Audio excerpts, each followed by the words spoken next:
Witthal International Private Limited for the trading and wholesaling industry from Singapore.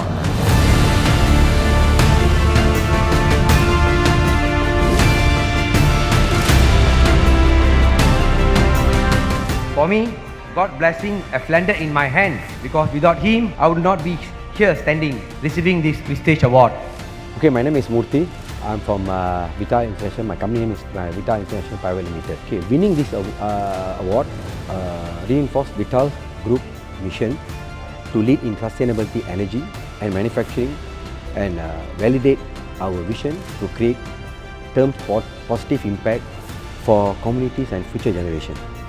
Teamwork was a crucial success, came through strong collaboration across global teams, shares goals and coordinate effort from our team in operation in Africa, Middle East and Asia.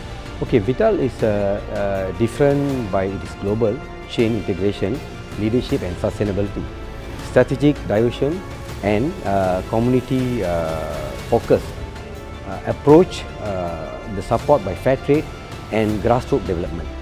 Okay, Witthal agile by diversity with portfolio using advanced technology by empowering local teams to make fast decisions, continuous focus, sustainability innovations, help the companies adapt quickly and to lead the market. Okay, by 2027, Witthal plans to open rubber processing facilities in Liberia to expand West Africa presence. Okay, the company also aims to grow a clean energy to advanced material divisions, aims to grow building on the first lithium recycling plant in UAE to support global net zero goals. Thank you Enterprise Asia giving this prestige award to me. Thank you. Thank you very much, Witthal International Private Limited. Well done.